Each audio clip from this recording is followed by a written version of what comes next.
மானம் நாடு புகழும் பரிசினால் நன்றாக சூடகமே தோள்வளையே தோடே செவி பூவே பாடகமே என்றனைய பலகலனும் யாமணிவோம் ஆடை ஊடு போம் அதன் பின்னே பால் சோறு மூடனை பெய்து முழங்கை வழிவார குடியிருந்து குளிர்ந்தேலோர் எம்பாவாய்.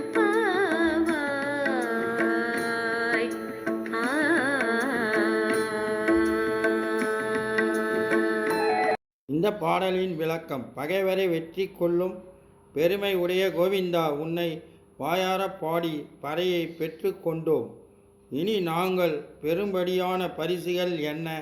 சூடகம், தோல் வளை, தோடு, செவிப்பு, சிலம்பு என்பவனாகிய பல அணிகலன்களையும் நாடு புகழும் வண்ணம் நன்றாக நாங்கள் அணிவோம், ஆடை உடுப்போம். அதன் பின்னே பாற்சோர் முழுவதும் மூடும்படி நெய்வாட்டு அந்த சோற்றை எடுக்கும் பொழுது முழங்கை வழியாக நெய் ஒழுகி வழியும்படி கூடியிருந்து உண்டு உள்ளங்குளிர்வோம் என்பது இந்த பாடலின் இலக்கம். சம்பலம்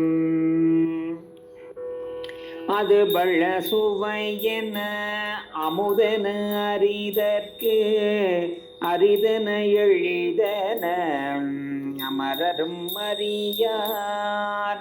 அது பள்ள சுவையென அமுதன அரிதற்கு அரிதன எளிதன அமரரும் அறியார். இது அவன் திருவுரு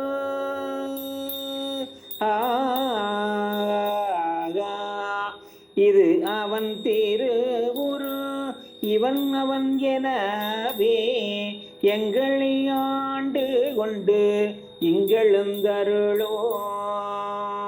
இது அவன் திருவுரு இவன் அவன் எனவே எங்களை ஆண்டு கொண்டு இங்கெழுந்தருளும்.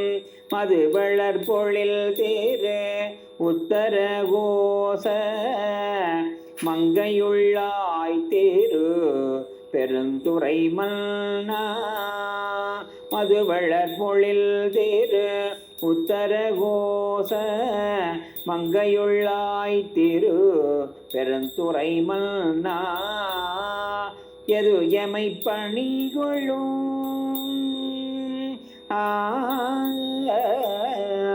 எது எமை பணிகொள்ளும் ஆரது கேட்போ எம்பெருமான் பள்ளி எழுந்தருளாயே.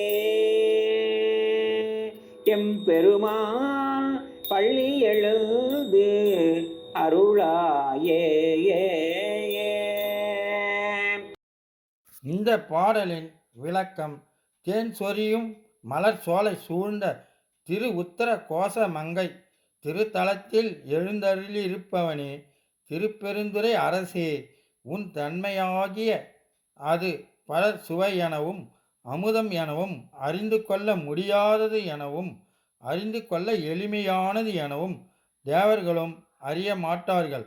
ஆனால் இதுவே அவனுடைய திருவுருவம், இவனே அந்த சிவபெருமான் என்று நாங்கள் சுட்டி காட்டி சொல்லும்படி எளிவந்த கருணையுடன் எங்களை அடிமையாக ஏற்றுக்கொண்டு இந்த மண்ணிலே எழுந்தருள்வாய்.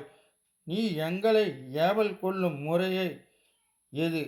அந்த முறைமையை கேட்டு அவ்வாறே ஒழுங்குவோம். எம்பெருமானி பள்ளி நின்று எழுந்தருள்வாயாக என்று இந்த பாடலின் விளக்கம் அமைந்துள்ளது.